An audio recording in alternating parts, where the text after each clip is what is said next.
Here's another post hoc test. It's called the Dinet's test, sometimes pronounced Dinet's test. What is it? It is a new formula that's going to compare a single group mean from an ANOVA to all the other group means in that same ANOVA.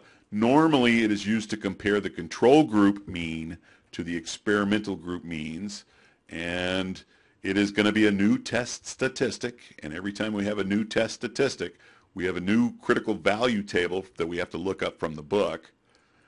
There's the table, Dinet's critical value table.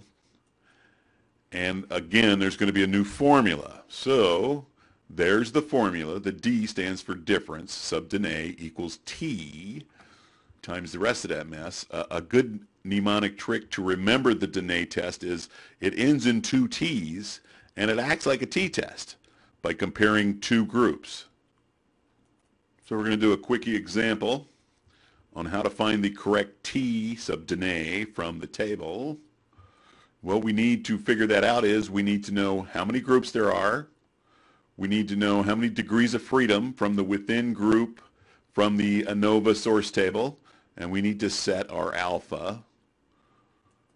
We know from our rat study that there are 5 different groups, and then let's set the alpha. That's pretty easy. We'll just count alpha as 0.05. And then how many degrees of freedom from the within group, we go back to our super rat ANOVA, and there it was, 20 underneath the degrees of freedom within group. So now we know we have all the information we need to look up the t-test statistic from the Dinet table. So let's get that first number. There's the data we need. There's the table. Make sure you're on the right page. Our alpha is 0.05, says it up in the upper right-hand corner. And the top row tells us how many groups. So we're in the 5 column here because we've got 5 groups. And we go down to the 20th degree of freedom row. Those are the ones on the vertical side. And where they intersect is our new T. So there it is right there. It's 2.65.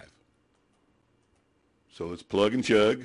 Found that one. Now let's find this mess over here. So we have to go back to our source table to find our mean squares of the within group, which was 14.38, and then we have to plug and chug the real values in. N is the number of individuals in one group, and we had 5 rats per group. So we do a little bit of math, and now we know that number. We plug it back into the formula, do a little bit more math, so we get a final D sub Dinet equals to 6.356. What that means again is that if two means are greater than 6.356 apart, that means that you have a significant difference between the means. You got it? Good. So we're going to go ahead and check out our data from the Super Rat study. Let's go back to the means. Here's all the different 5 group means, and remember that the A1 was the control group. So we're going to be comparing A1 to all the rest of them. So let's start with A1 versus A2. We're going to subtract the differences between the means, and we get 23, which of course is greater than 6.356. Therefore, we have a significant difference between those two groups.